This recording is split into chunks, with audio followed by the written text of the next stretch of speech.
Hello, everyone, and welcome to Pathways to Knowledge. As you can see, Elena's here with us. It's going to be a great one. We're trying to bring you the convert your facts to knowledge. It dawned on me that we never did a prediction show because I was moving when New Year's was here. We weren't able to do the shows. So I thought tonight we would ask our master guide, Laura, about questions of the future. And there's some really good ones that we're going to ask tonight. So don't go away. Stay with us to the end. Tell your friends. I think you're going to enjoy it. So, Elena, if you're ready, I guess I'm ready too. Yep. So tonight we're going to channel our master guide Laura and have her look into the crystal ball and give us information about the future. I've never really participated in a show where we had direct contact with Laura, so this is going to be very interesting for me as well as it will be for you. Laura, thank you for joining us on the Pathways to Knowledge. For those of our listeners that have never encountered you, what is a master guide? How is it different to be a master guide versus your spirit guide? Well, when you're a master guide, you have, shall we say, been around for quite a while. I have helped some of the holiest of spirits through the years because I have devoted my service to God, and I do all that I can do to bring the information from the highest levels. God is continuously sending back individuals from the upper level to try to help humans. And generally, I'm one of the guides that are selected to help assist that person. Like I can come through on the shows for Barry and you and give you answers. And I have many, many abilities.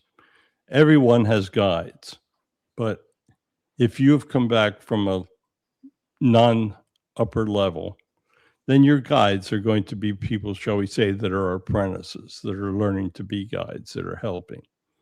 But when people from the upper levels are sent back, then the guides are more experienced. The guides are closer to God. The guides know more facts and can do more to help with the life plans that these individuals were sent back with. So there's a pecking order in guides, just the same as there is in a corporation on your planet. So you said you were sent back. So did you at one point live amongst us?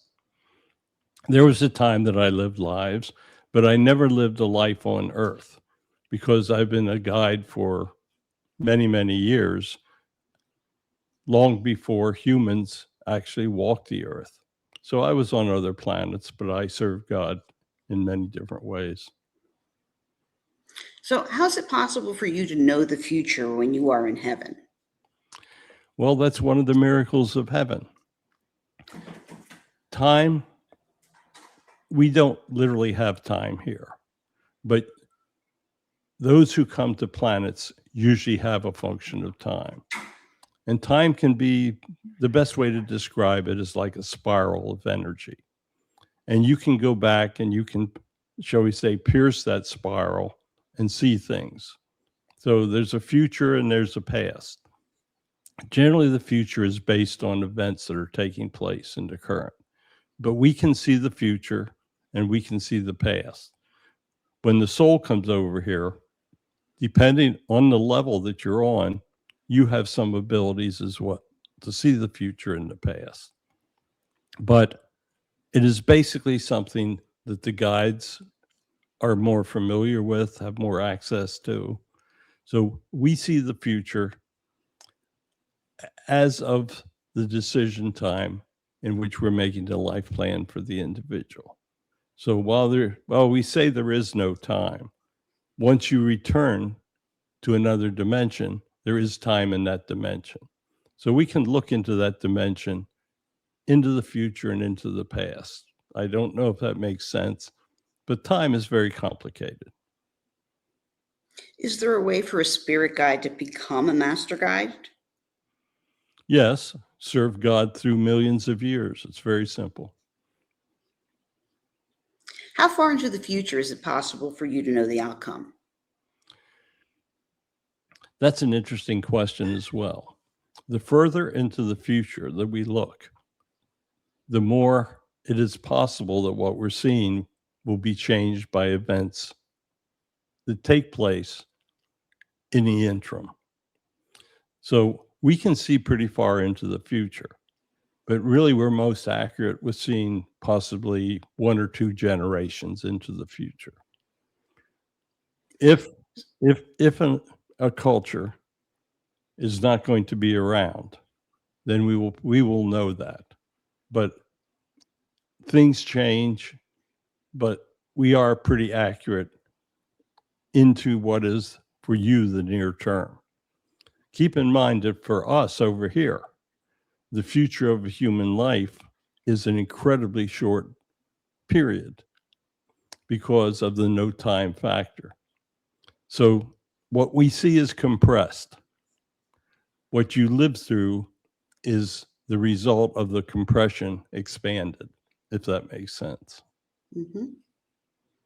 So how is it possible to know the future when there really is no time in heaven? Because there's no time, the compression factor is very important. We can lay things out that should take place. For instance, when you select your life plan, you choose the souls that come back with you in most instances. It may be that you have a soulmate that you want to marry in that life. So we can arrange events that will bring the two of you together, but you still have to use your free will to make the decision to be with that person or not be with that person. So time is one of the most complex items that you need to be able to comprehend. You think you know time on your planet, and in the dimension you're in, you're correct, you do. But once you get over here, then the concept of time changes. Well, we say there is no time. We can go into the dimension and work with time. So you're told all the time that you will never understand heaven until you get here. And that is very, very true. But when you get here, you'll start to comprehend and you'll start to understand. Do you get to pick your spirit guide, like you pick the people that you come back with, or are they assigned to you? Generally, they'll be assigned. When you make a future prediction, do you actually see the event? In most instances, yes, because we have stepped into that spiral of time for that dimension at that moment. So we have the ability to see what is taking place. When you see a future event, is it locked in or written in stone, or is it possible that something will happen that can change the event? Depends how far out the event is. If it is within a single generation, we can be pretty sure what is taking place.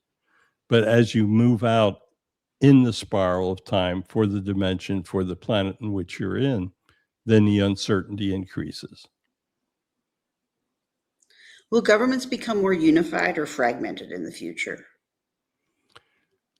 Some will and some won't.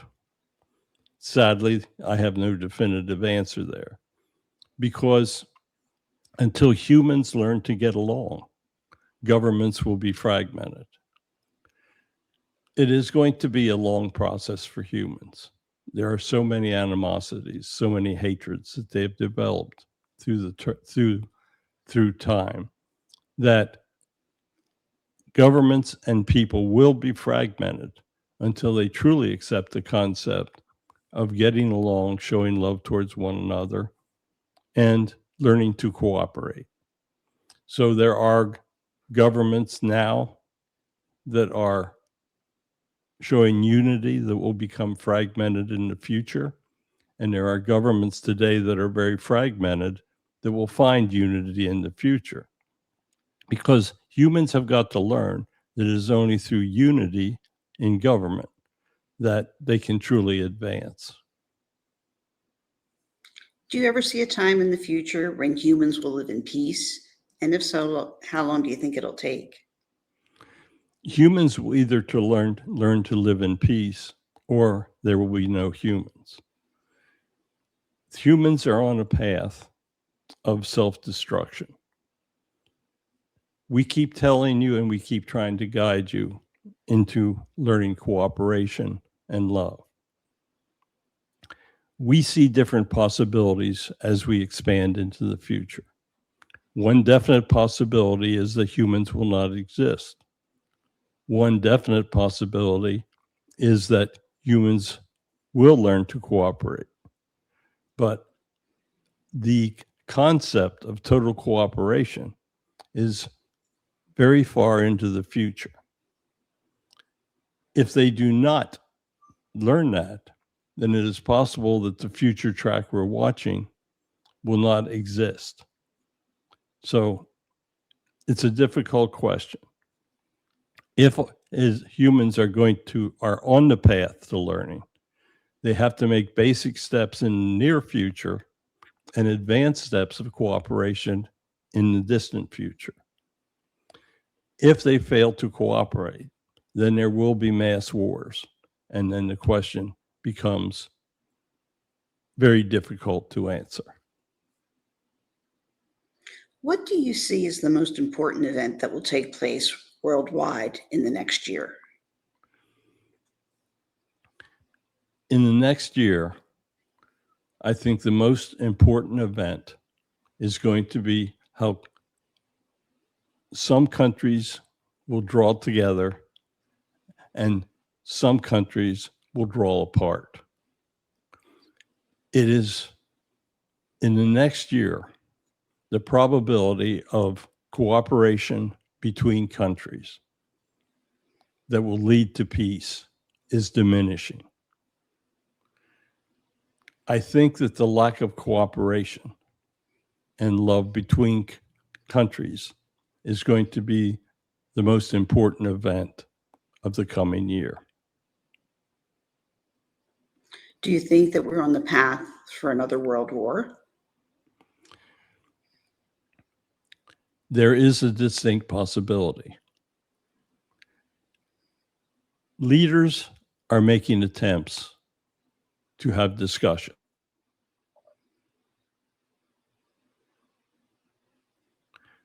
The next year is going to be incredibly critical. You are on the verge of multiple wars that can draw countries into being more involved. You mentioned the fact of a world war. Many countries are involved in fighting as we speak. Keep in mind that there are countries where there are revolutions. Keep in mind that the only war, you have a major war in Ukraine. You're on the verge of a major war in Iran. It will all depend on how many countries get drawn into these conflicts. Russia is being involved in all of the conflicts.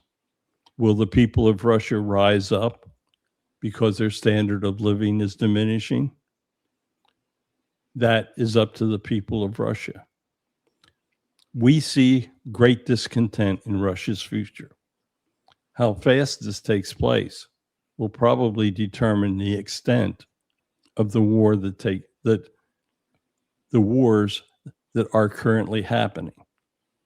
We are not seeing any quick ending to any of these wars. Do you foresee the United States having another civil war?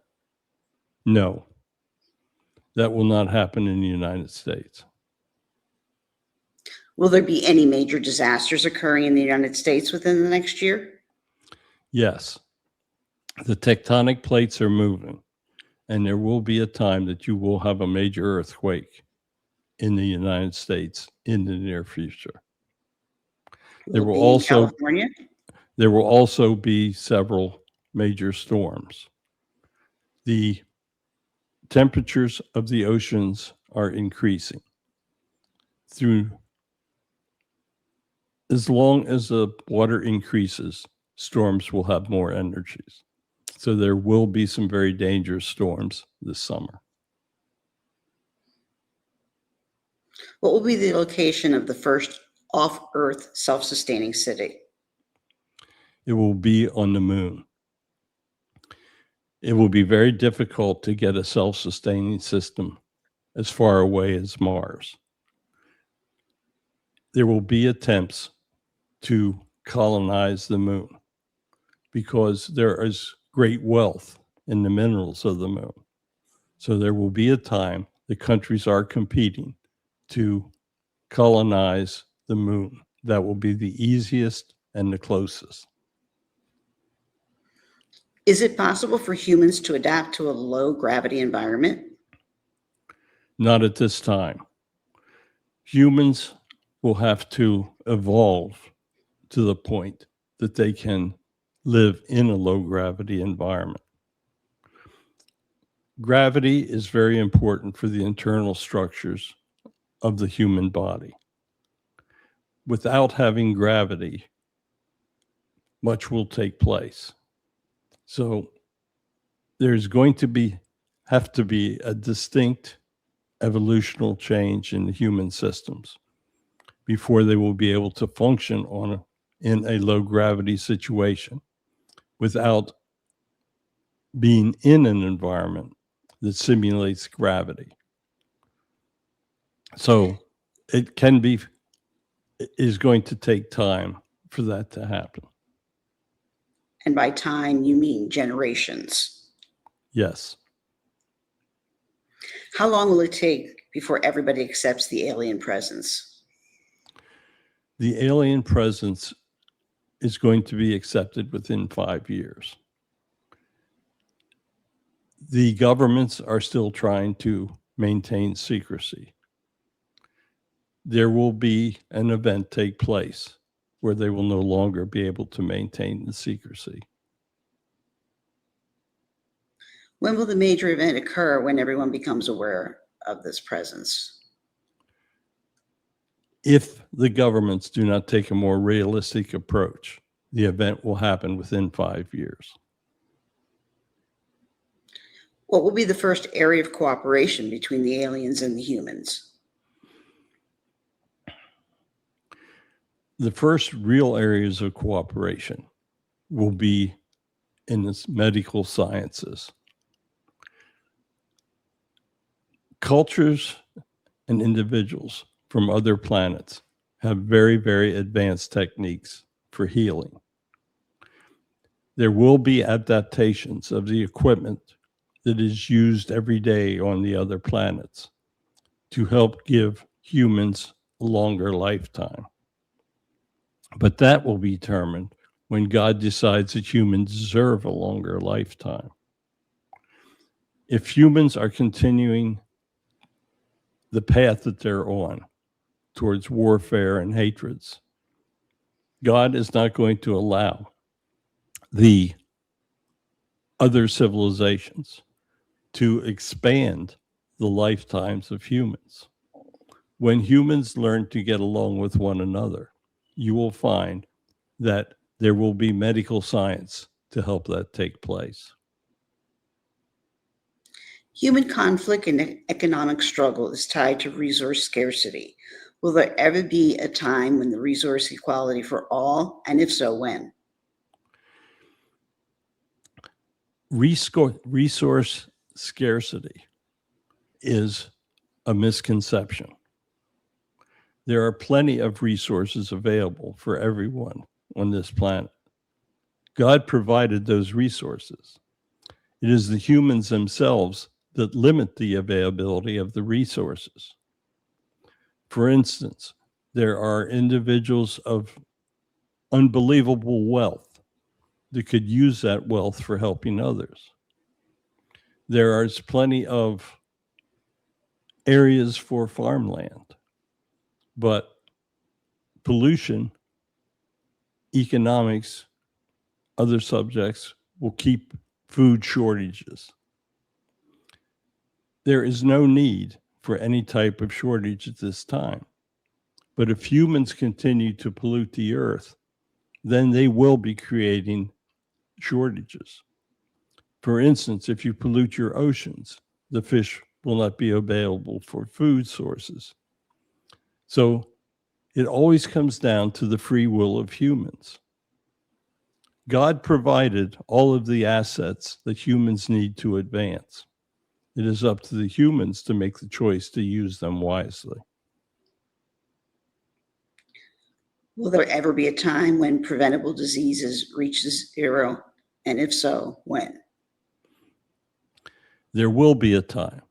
It will be after cultures from other planets are accepted on this planet. They have abilities to heal any of the illnesses of humans at this time. But until it is possible that God wants the lifetimes of humans to expand, they will not be able to adapt them. Throughout history of humans, individuals have been healed when they have been so-called abducted. Many times, abductions take place to heal humans. On each of the vehicles that the aliens, and I'm referring to the advanced cultures, that the advanced cultures have equipment on all of these ships to heal. That is how you can extend these voyages. A long trip where the individuals are away from their home planets, there has to be a means of keeping the individuals healthy on these journeys. So they have the technology to do this. When aliens are on a mission to another planet, they have the facilities to heal themselves. If they harm themselves, they can regenerate. There are abilities that are far beyond the imagination of humans. And as soon as humans accept the concept of alien existence and cooperate with them, that will be a sign that humans have advanced in their understanding and their acceptance. Once they start to accept the concept of living together with different cultures from different worlds, it will snowball into a sense of cooperation on their planet. So all things will tie together. And when humans make the decision that they're going to truly advance and show love and cooperation, then the door of knowledge will open up and become accessible from the aliens. It is very vital that humans accept the concept of individuals from other planets, because that will help them with their education and understanding and help eliminate the possibility of self-destruction for them. So you say about the aliens abducting humans. Are they physically abducted? Do the aliens enter into the human's brain? How is this abduction happening? Yes, like you said. All of the above. Yes. So they can physically take the human, bring them on board their spaceship, cure them, and then put them back where they were. Correct. How do you know if that's happened to you? You don't. So what do you see as the average span for humans in the next 100 years? 100 years from now, I would assume that the average lifespan should be around 120 years. So 100 years from now, what will humans regret the most? They will regret how much they polluted the planet. They will regret how much they have destroyed food sources. They will regret how much they've destroyed some of the beauty of this planet. But it will be their greatest regret in the future will be how they treated the planet. How do you see religion and spirituality evolving over the next 100 years?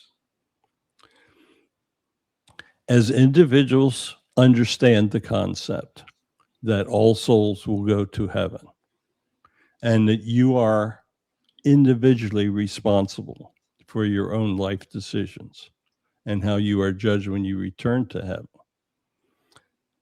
many will come to a realization that they do not have to rely on an outside organization for their own spirituality, or that their so-called salvation is up to them. They will understand the concept that they will understand in the future the words that Barry has tried to bring to you for the last several years, that your free will determines how you will be judged when you return to heaven. People will gradually understand that many of the religions have misled them, that it is not necessary to rely on an organized religion because you are going to heaven one way or another when you pass.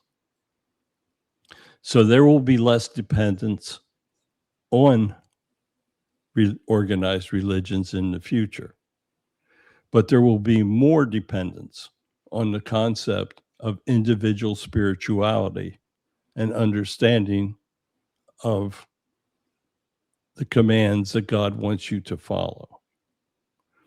So in the future, there will be less requirements for religious organizations. Do you think there'll ever be a time that when separate religions no longer exist? Far into the future, yes, because there will be the great understanding that comes with mutual acceptance of love, charity, and all of the things that God speaks of. On the very advanced planets, there are no religions because each individual has come to the conclusion that it is their own free will that determines their path. And very few religions actually teach this at the present. Will there ever be a time when we can time travel to the future or to the past? If you advance to the point that humans are given all of the gifts that they can be given, they will be able to do that. Today, there are people that have the ability to do out-of-body experiences. Once humans learn to control their souls and their inner beings, then many things will become available to them. So it will be possible that they can have their soul leave their body for short periods and go to the past. It will be very difficult for them to go to the future because God does not really want them to know with certainty the future. Is it sometimes in our dreams that we leave our bodies? You can refer to it as that. You're generally in the sleep state, but there are people that can do it in deep meditation.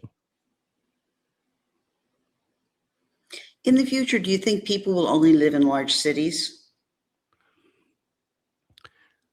People will be drawn away from large cities. It's very difficult to grow food, for instance, in a large city. So in the future, people will be drawn to more rural communities. The cities, in many respects, are very, very difficult for the advancements of humans. As in the future, more and more people will have the facilities for their own employment in their homes. As the requirements lessen for individuals to go to, shall we say, offices in the city, then they will come to more the realization of the ease of life in organized communities that are not cities, if I'm being clear. Kind of like a commune where everybody participates and everybody gives. It's a possibility. But everyone, the problem with your governments that require communes, for instance, socialism, communism, everyone does not give, but everyone wants to receive. So it will have to be a mutual arrangement under concepts that humans have really not accepted. Many humans, if they are receiving, do not want to give. You see that today by the karmas that the wealthy are creating. So things must really change in the attitudes of humans. What is the future for artificial intelligence? It is going to go at an exponential function. What you're referring to as artificial intelligence is still very basic. There will be a time that artificial intelligence allows you to understand the capabilities of the highly advanced civilizations. You cannot comprehend the abilities that the advanced civilizations have today. But through AI, you are starting to understand what is possible. You will never truly understand what is truly possible. Should we fear artificial intelligence? You should look forward to it and you should fear it. Artificial intelligence cannot be left to make important decisions for humans that are life and death decisions. For instance, you could never let a machine have the capability of making a decision to start a war with weapons of mass destruction, because there could be a problem with them. There can always be a problem with anything that is artificial. There are enough problems with the human mind. But if you give an advanced reasoning or computer type machine the ability to make life ending decisions, then you are giving that machine the abilities of God. And no machine should ever replace what God once done with humans. As we leave behind massive amounts of video, audio, and text, will people be able to interact with AI simulations of their ancestors? If citizens become truly advanced, they will, I think, have the ability for their souls to time travel where they could interact with ancestors of the past. I don't think it's going to take place through civilizations, but I think it will be possible through the concept of time traveling. What is the future of creativity when AI can generate art, music, and literature? Humans have an innate ability of creation. God created you and put a spark of energy in you.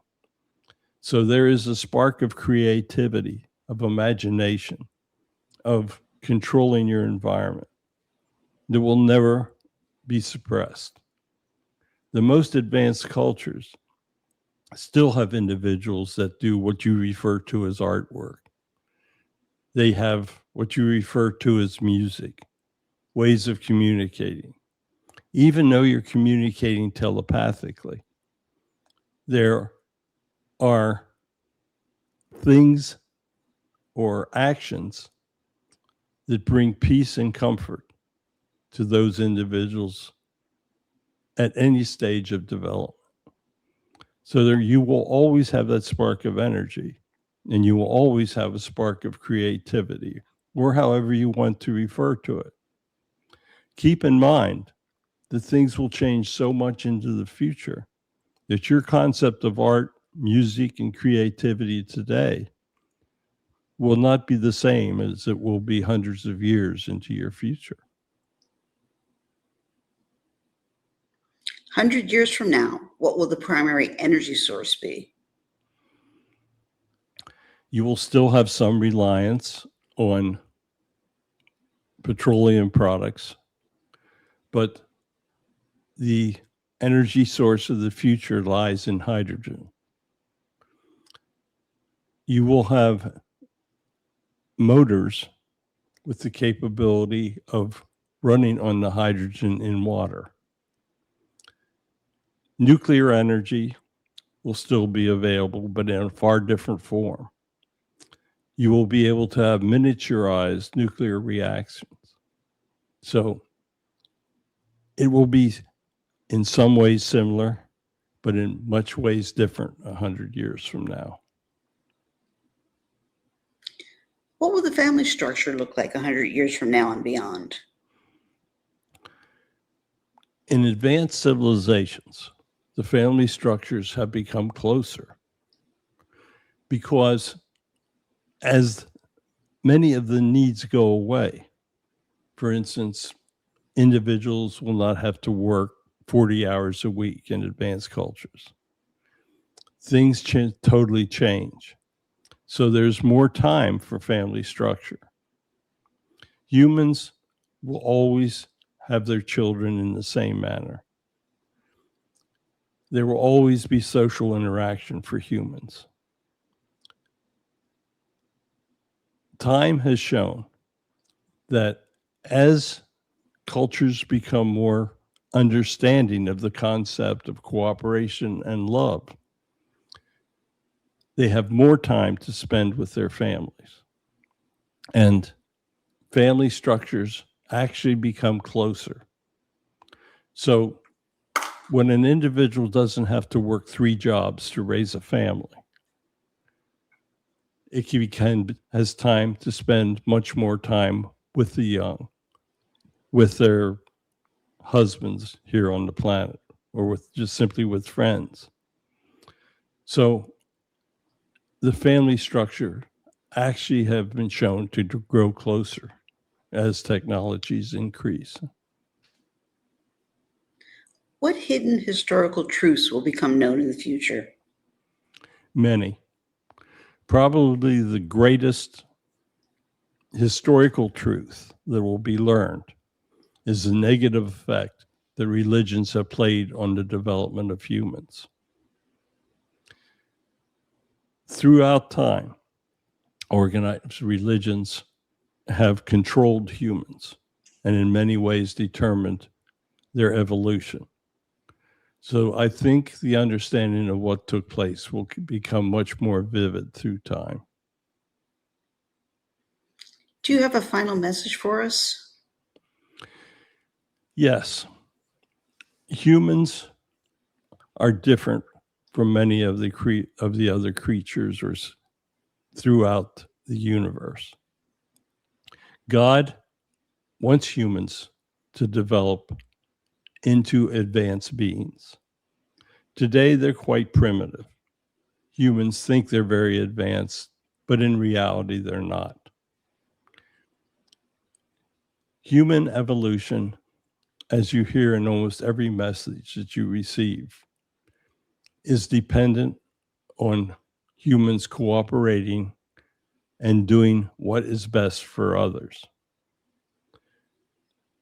You hear the saying, do not do anything that you do not want done to yourself continuously. That concept is so important. If that concept is driven home to the youth in the future, then advanced civilization evolution becomes very, very possible for humans. If the concept of hatreds is driven into the young, then the future is very difficult for humans because hatred brings violence. Hatred does not bring anything good.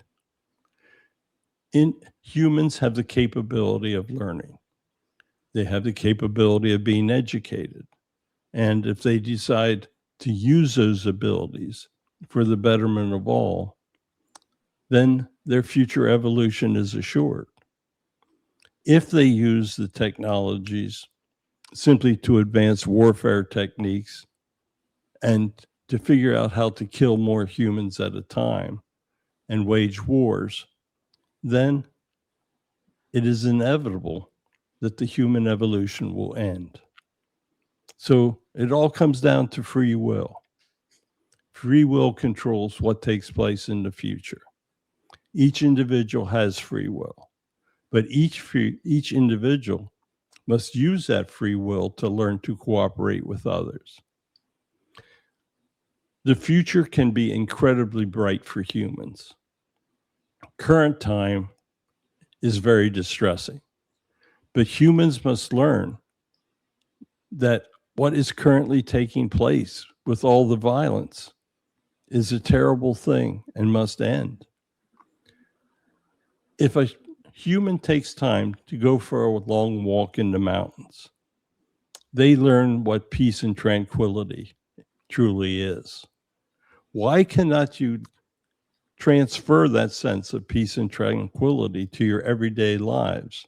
And you can simply do it by cooperating, by getting along and showing love.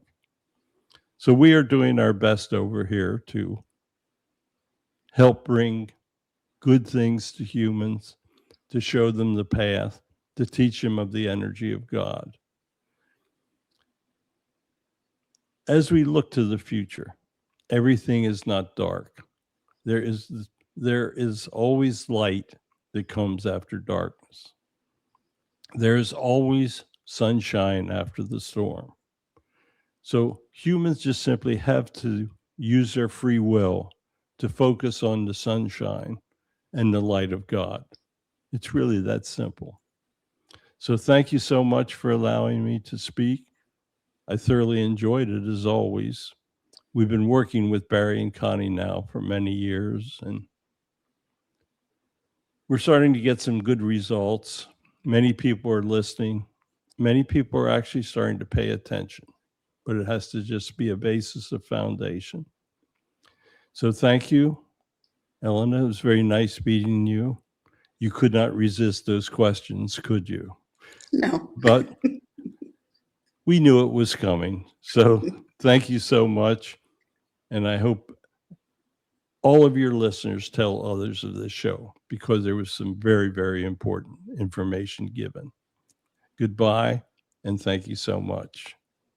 Thank you, Laura. Please come back again to see us soon. Yeah, she knows you have more questions. Everybody knows I have more questions. You just couldn't help yourself. I knew it was coming. Nope. So anyway, I have no idea. They came through and told me they wanted to do this last night. So I started making up the questions. So there's no idea what we'll be doing next week, but I thought it would be interesting. Remember, Laura was on one of my original lists. Yeah, I know. She knows too. Mm-hmm. And when somebody's on your list, they better look out. Mm-hmm. So anyway, I want to thank everybody for tuning in. I thought it was a really good show.